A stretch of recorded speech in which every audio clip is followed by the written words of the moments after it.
Bani Israel selalu menyebut-nyebut doanya Ibrahim, kakek buyut mereka, bahwa kan ada orang yang lain menumbangkan Mesir. Bagaimana ini? Akhirnya kemudian sepakat para pejabat pun membuat undang-undang pembantaian. Terjadilah pembantaian anak laki-laki dan membiarkan anak perempuan hidup-hidup.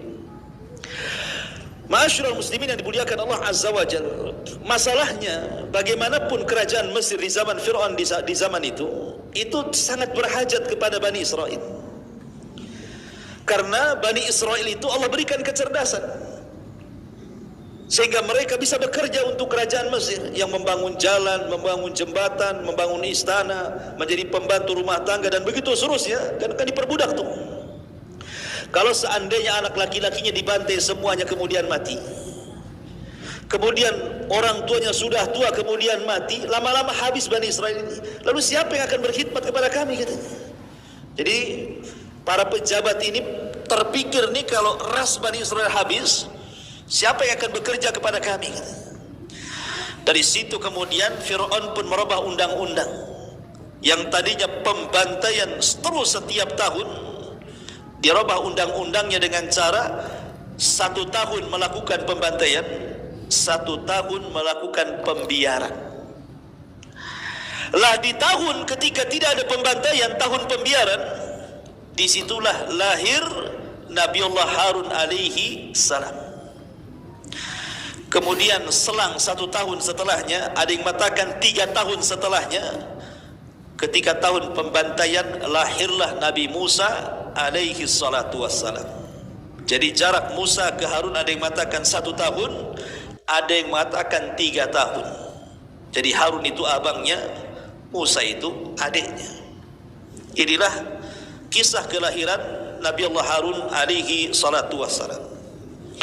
Ma'asyiral muslimin yang dimuliakan Allah Azza wa Jalla, adapun kehidupan Harun tidak banyak dikisahkan, karena di dalam Al-Quranul Karim apabila kita bercerita tentang Nabi Harun tidak lepas daripada kisah Nabi Musa masalahnya. Dan kebanyakan kisah dalam Al-Quran atau hadis-hadis Rasul itu banyak menceritakan Musa tapi tidak banyak menceritakan Harun, sehingga kita tidak tahu bagaimana besarnya Nabi Harun. Karena perjumpaan Harun dengan Musa pun itu sangat lama, di mana Harun berada di kampung Bani Israel, sementara Musa berada di istana Fir'aun. Dan Musa berada di istana Fir'aun itu sampai 20 tahun lamanya, tidak berjumpa dengan Harun. Selepas itu kemudian terjadi pembunuhan. Musa membunuh tanpa sengaja seorang anak muda dari kaum Kibti yang bermasalah dengan pemuda Bani Israel. Akhirnya kemudian Musa kabur dari Mesir kemana? Ke Madian. 10 tahun lagi di Madian. Jadi tidak pernah berjumpa dengan Harun. Jadi sudah besar itu baru berjumpa.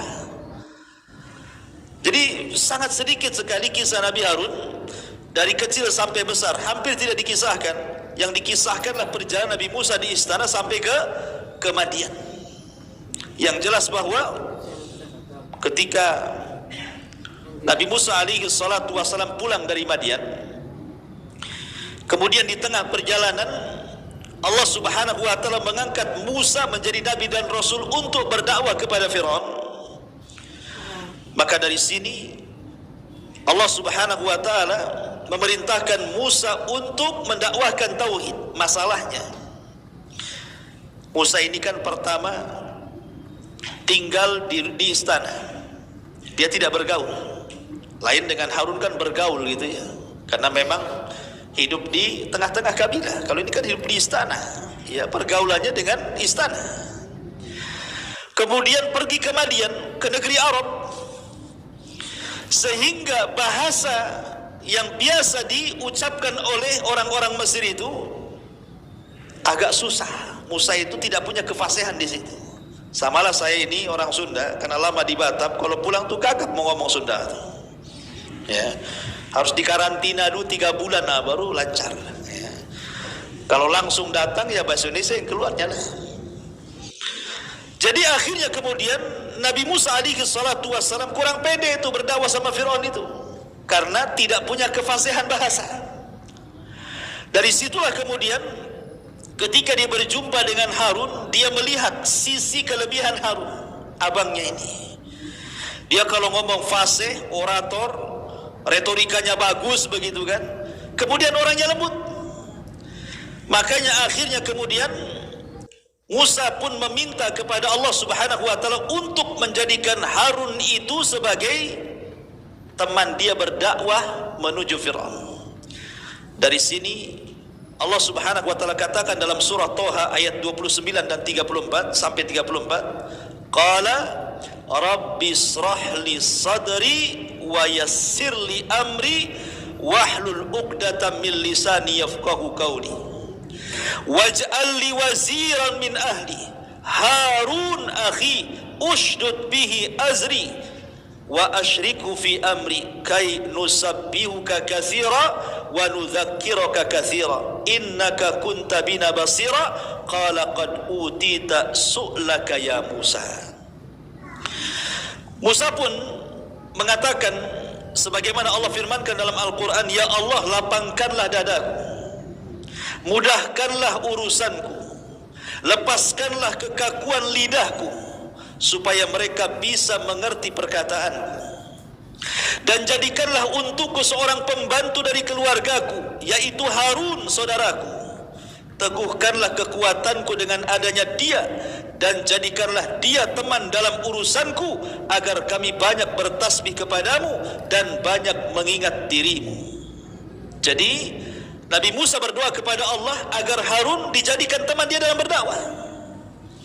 Akhirnya kemudian Musa pun meminta agar Harun dijadikan seorang nabi.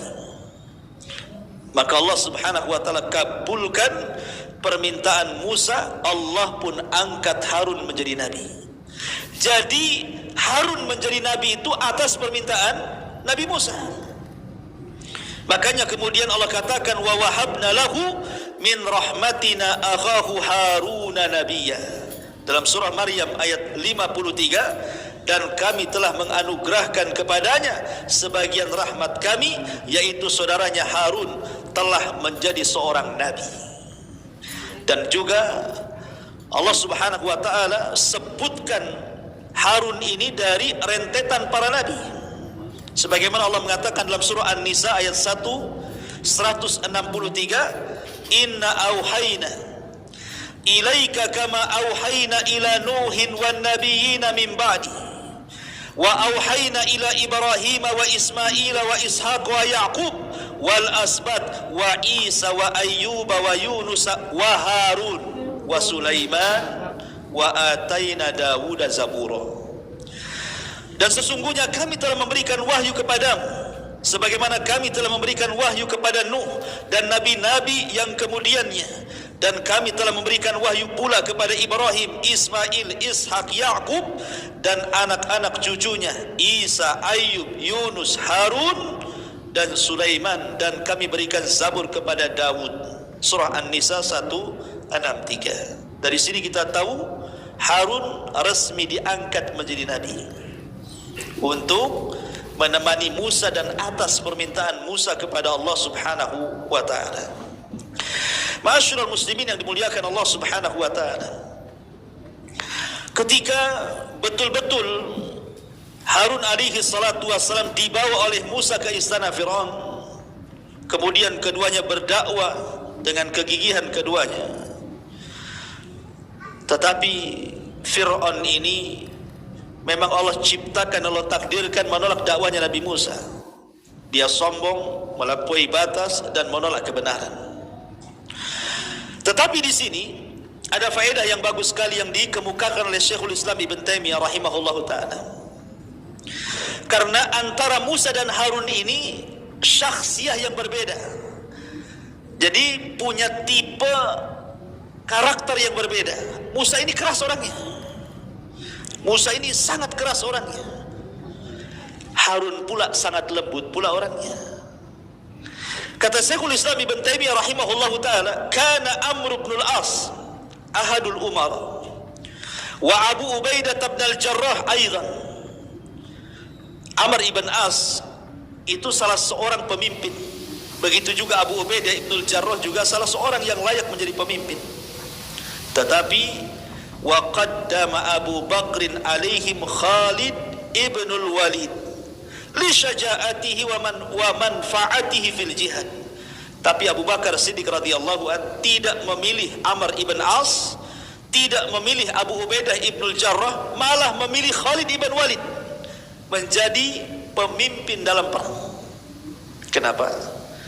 Karena Abu Bakar lembut orangnya, Abu Ubaidah juga lembut orangnya, kemudian Amr bin As lembut orangnya, Khalid pula keras. Berarti yang lembut itu bagusnya dipasangkan dengan yang keras gitu maksudnya ya. Kenapa manfaatnya? Karena Khalid punya keberanian dalam jihad. Tetapi kata Ibnu Taimiyah, falamma tuwfiya Abu Bakrin, ketika Abu Bakar meninggal, walla Umar bin Al-Khattab Abu Ubaidah amiran alal jami, maka Umar kemudian melengsarkan Khalid dan menggantikan dengan Abu Ubaidah bin Jarrah. Kenapa? Karena Umar itu keras orangnya, Abu Ubaidah lembut pula orangnya. Dibalik kan? Abu Bakar lembut, Khalid keras. Umar keras, Abu Ubaidah lembut. Harusnya seperti itu. Pamannya suami istri ini, suaminya keras, istrinya lembut sedikit kan itu. Istrinya pula keras, suaminya agak lembut. Ini kalau keras ketemu keras jadi batu rumah tangganya, ikhwan. Ya. Masyarul muslimin yang dimuliakan Allah Subhanahu wa taala. Kenapa kemudian harus seperti itu? Kata Ibnu Taimiyah, kenapa harus fawallal layyin asyadid wa wallal syadid al-layyin? Di mana penguasa yang lembut menjadikan jenderalnya yang keras, atau penguasa yang keras menjadikan jenderalnya yang lembut? Liya'tadilal amru, supaya perkara itu seimbang. Supaya perkara itu seimbang. Makanya Nabi Musa alaihi salatu wasallam yang keras orangnya memilih Harun yang lembut orangnya. Harun itu lembut sekali orangnya. Makanya Bani Israel lebih mencintai Harun dibandingkan Nabi Musa. Bani Israel itu lebih suka dengan Harun dibandingkan Nabi Musa alaihi salatu wassalam. Ma'asyiral muslimin yang dimuliakan Allah Azza wa Jalla. Adapun cuplikan kisah Nabi Harun dan Musa yang dicantumkan dalam Al-Quranul Karim adalah kisah yang disebut dalam Al-Quran dengan kisah Samiri. Disebutkan di beberapa ayat, salah satunya surah Al-A'raf ayat 150 sampai 151. Allah mengatakan, walamma raja'a Musa ila qaumihi ghadbanan asifan qala bi'sa ma khalaftumuni min ba'di a'ajiltum amra rabbikum wa alqal alwaha wa akhadha bi ra'si akhihi yajurruhu ilayhi qala ibna ummi innal qauma istad'afuni wa kadu yaqtulunani fala tushmit bi al-a'da wa la taj'alni ma'al qaumi zalimin qala rabbi ighfirli wa li akhi wa adkhilna fi rahmatika wa anta arhamur rahimin. Dan tatkala Musa telah kembali kepada kaumnya dengan marah dan sedih hati, berkatalah dia, alangkah buruknya perbuatan yang kalian kerjakan sesudah kepergianku, kata Musa. Apakah kamu hendak mendahului janji Tuhanmu? Dan Musa pun melemparkan papan Taurat itu, langsung memegang rambut kepala Harun sambil menarik ke arahnya. Harun pun berkata, wahai anak ibu, karena saudaranya, sesungguhnya kaum ini telah menganggapku lemah dan hampir-hampir mereka membunuhku. Sebab itulah jangan kamu menjadikan musuh-musuh gembira melihatku, dan janganlah kamu masukkan aku ke dalam golongan orang-orang zalim. Jangan salahkan aku, wahai Musa, aku tidak sekuat kamu. Bani Israel mengancam aku, ketidakadaan dirimu itu mengancam diriku. Maka setelah kemudian Nabi Musa tahu alasannya, dijelaskan oleh Harun kenapa Nabi Harun bersikap seperti itu kepada Bani Israel ketika kepergian dia mengambil Taurat, sehingga sebagian mereka menyembah patung anak sapi yang dibentuk Samiri. Maka Musa pun berdoa kepada Allah Azza wa Jal, Rabbighfirli wa li akhi wa adkhilna fi rahmatika wa anta arhamur rahimin. Ya Tuhanku, ampunilah aku dan saudaraku Harun, dan masukkanlah kami ke dalam rahmat-Mu, dan Engkau adalah Maha Penyayang di antara para penyayang. Adapun kisah yang lebih lengkap disebutkan di dalam surah Toha ayat 83 sampai 97. Kita baca. Allah Subhanahu wa taala mengatakan di sini, wa ma'ajalaka an qaumika ya Musa. Dan mengapa engkau datang lebih cepat daripada kaum wahai Musa? Qala, maka Musa berkata, hum ulai ala azari wa ajiltu ilaika rabbi litarda. Mereka sedang menyusulku ya Rabb, dan aku bersegera kepadamu agar engkau redha kepadamu. Qala, maka Allah Subhanahu wa taala berfirman, fa inna qad fattanna qaumaka min ba'dika wa adhallahumus sabiri. Sungguh kami telah menguji kaum wahai Musa setelah engkau tinggalkan mereka, dan mereka telah disesatkan oleh orang yang namanya Samiri. Kisahnya seperti ini. Jadi ketika Musa alaihi salatu wasalam mengatakan berada di Ardutih, di bumi linglung, ketika mereka tidak bisa keluar dari padang pasir itu selama 40 tahun. Jadi Nabi Musa alaihi salatu wasalam dipanggil oleh Allah Azza wa Jalla ke Bukit Saina untuk mendapatkan mandat Taurat sebagai undang-undang Bani Israel. Dan Allah menjanjikan 40 malam. Sebagaimana Allah katakan, wa wa'adna Musa 30 lailatan thumma atmamnahu bi ashrin wa tamma miqatu rabbiha 40 lailatan.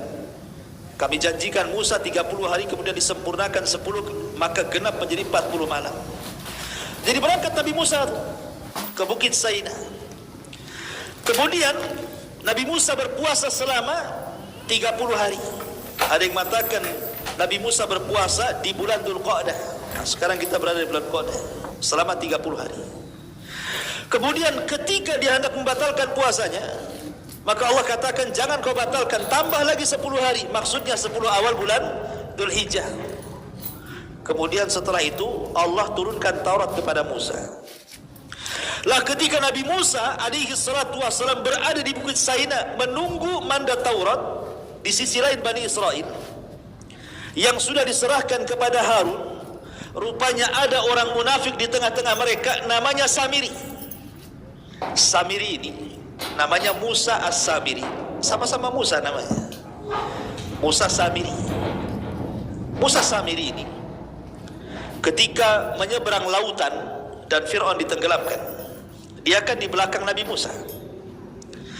Jadi di samping Nabi Musa itu ada kuda putih dengan penunggang putih. Maksudnya malaikat Jibril yang menjelma manusia. Di zaman Rasul pun Jibril terkadang datang dalam bentuk manusia kan gitu. Bertanya soal agama, bertanya soal Islam, iman, ihsan. Maka Jibril ini datang kepada Nabi Musa dalam bentuk manusia. Kemudian bersama Nabi Musa menyeberangi lautan itu. Jadi Samir ini heran, gak pernah ada orang Bani Israel kayak dia tuh. Sehingga Samir mengatakan, jangan-jangan ini malaikat. Karena Nabi Musa selalu melakukan apa yang diperintahkan orang yang menunggang kuda putih itu. Akhirnya dia pun memandang kuda itu, kemudian setiap hentakan kakinya tuh kan menginjak tanah. Diperhatikan. Jadi kaki kuda Jibril itu kalau menginjak tanah, nanti tiba-tiba tanah gersang jadi hijau. Diinjak lagi hijau, diinjak lagi hijau, kayak tumbuh jadinya. Jadi Samir ini heran. Akhirnya dikutiplah bekas pijakan kudanya Jibril. Ya. Kemudian dibawa pergi itu, dia punya tanah bekas pijakan kudanya Jibril. Ketika kemudian Bani Israel betul-betul sudah diseberangkan jauh daripada Mesir, entah berantah sampai di mana mereka. Jadi ketika di Ardutih ini, Bani Israel merasa bersalah karena mereka sudah mengambil emasnya kaum Kipti, kaumnya Fir'aun itu. Jadi sebelum mereka pergi, mereka ada yang meminjam emasnya kaum Kipti, dan mereka belum sempat mengembalikan, keburu pergi. Sementara dalam syariat di zaman itu tidak boleh dimanfaatkan, harus dibuang tuh, karena itu bukan milik dia. Akhirnya kemudian Samiri pun mengatakan, daripada kalian kemudian membuang emas-emas itu, kemarikan emas-emas itu kita lempar sama-sama katanya. Akhirnya kemudian dikutiplah emas-emas kaum Bani Israel ini oleh Samiri. Rupanya diam-diam emas itu dikumpulkan, kemudian dicetak oleh Samiri dalam bentuk patung anak sapi. Jadilah patung anak sapi. Setelah jadi patung anak sapi, Samiri kan punya tanah bekas pijakan kaki kuda Jibril itu. Dimasukkan tanah itu ke dalam patung itu. Subhanallah. Tiba-tiba patung itu hidup. Makanya Allah bahasakan lahu khuar. Tiba-tiba bersuara. Tapi tidak hidup seutuhnya, hanya bersuara saja. Lah sementara Bani Israel ini ketika hidup di Mesir, mereka masih terpengaruh dengan agamanya orang Mesir, yang mereka menyembah salah satu dewanya adalah dalam bentuk sapi. Mereka menyembah sapi. Jadi ketika kemudian Samiri ini membentuk patung anak sapi, jadi akhirnya mereka terbayang dengan dewa-dewa mereka di Mesir kan. Lah Samiri mengatakan kepada Bani Israel, hei Bani Israel, lihat Musa pergi ke Bukit Sainah, jauh-jauh cari Tuhannya di sana, padahal Tuhannya ada di sini, dia salah alamat. Inilah Tuhan kalian. Akhirnya kemudian Bani Israel disesatkan oleh Samiri. Sebagian besar mereka menyembah patung anak sapi, padahal ditinggal 40 malam. Bayangkan, bisa berubah tuh dari tauhid menjadi syirik. Tadinya menyembah Allah jadi menyembah patung anak sapi. Dalam tempo sesingkat-singkatnya, hanya 40 malam loh ya. Mereka ditinggal, sudah berubah tuh akidahnya. Makanya memang bahaya kalau sebuah tempat itu awalnya ada ustadz, hilang ustadznya, ada futur tuh nanti itu. Nabi Musa 40 hari bisa futur. Tapi nanti di akhir zaman kata Rasul, umat Islam lebih parah lagi. Apa kata Rasul? Pagi beriman, malam sudah kufur. Malam beriman, pagi pula sudah kufur. Nanti di akhir zaman itu. Ini 40 hari masih lama. Nanti di akhir zaman itu pagi beriman, malam kufur. Hitungan jam saja sudah kufur. Ma'asyiral muslimin yang dimuliakan Allah Azza wa Jalla. Lah akhirnya Allah katakan di sini, fa inna qad fatanna qaumaka min ba'dika wa adhallahumus samiri. Allah berfirman, sungguh kami telah menguji kaummu setelah engkau tinggalkan mereka telah disesatkan oleh Samiri. Faraja'a Musa ila qaumi ghadbanan asifa. Musa pun kembali kepada kaumnya, tahu bahwa kaumnya sudah menyembah patung anak sapi, maka dia marah dan hatinya sedih. Kemudian Musa mengumpulkan Bani Israel dan mengatakan, ya qaumi, alam ya'idukum, alam ya'idukum rabbukum wa'dan hasana, afatala alaikumul ahdu, am aradtum an yuhilla alaikum ghadabun min rabbikum fa akhlaftum maw'idi. Maka Musa mengatakan, wahai kaumku, bukankah Tuhanmu telah menjanjikan kepadamu satu janji yang baik? Maksudnya dengan memberikan Taurat. Apakah terlalu lama masa perjanjian itu bagi kalian? Hanya 40 malam terlalu lama? Atau sengaja kalian menghendaki agar kemurkaan Tuhan menimpa kalian? Mengapa kamu melanggar perjanjian kalian dengan aku, kata Musa. Kemudian Bani Israel menjawab, qalu ma akhlafna maw'idaka bimalkina walakinna hummilna awzaran min zinatil qaumi faqadafnaha fakadzalika alqasamini. Mereka berkata, kami tidak melanggar perjanjian wahai Musa dengan kemauan kami sendiri, tetapi kami harus membawa beban berat dari perhiasan-perhiasan kaum Fir'aun itu. Kemudian kami melemparkan ke dalam api, demikian pula Samiri melemparkannya. Fa akhraja lahum ijlan jasadan lahu khuwar. Kemudian dari lubang api itu dia Samiri mengeluarkan patung anak sapi yang bertubuh dan bersuara keras untuk mereka. Faqalu hadza ilahukum wa ilahu Musa fanasi. Maka mereka berkata, inilah Tuhanmu dan Tuhan Musa, tetapi Musa telah lupa. Kurang ajar kan mereka ya. Dari sini ma'asyiral muslimin yang dimuliakan Allah Azza wa Jalla, Musa sedih, marah. Sekarang sasaran kemarahan Musa sekarang siapa? Harun. Itu. Kenapa? Karena sebelum kepergiannya kan Musa meminta kepada Harun, jaga Bani Israel, aku hanya 40 malam saja nanti balik. Apa yang terjadi? Dipanggil Harun, kemudian ditanya, Harun ditanya oleh Nabi Musa alaihi salatu wassalam.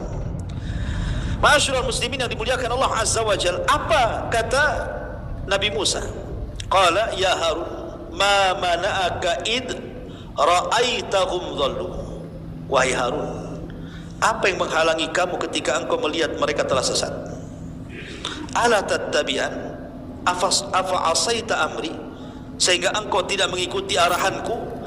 Apakah engkau telah sengaja melanggar perintahku, sengaja membiarkan mereka menyembah patung anak sapi? Mana tanggung jawabmu? Subhanallah. Tadi dalam surah Al-A'raf dijelaskan, saking emosinya marah, dijambak kepalanya, dijambak janggutnya, ditarik ke depan. Bayangkan Nabi Musa, ya, dijambak itu kepala Harun. Harun kakaknya, bukan orang lain, abangnya dia. Tapi lihat bagaimana kerasnya Nabi Musa kan. Sampai dijambak kepalanya, diambil janggutnya, dibawa ke depan gitu, sambil mengatakan, kenapa kau biarkan Bani Israel tersesat? Katanya. Sebaiknya. Tapi subhanallah, Harun ini tidak memancing emosi Nabi Musa. Dia coba melembutkan, karena dia orangnya lembut. Makanya dia mengatakan, ya ibna la ta'khud bilihyati wala birasi. Wahai putra ibuku, kita ini sama-sama satu kandung.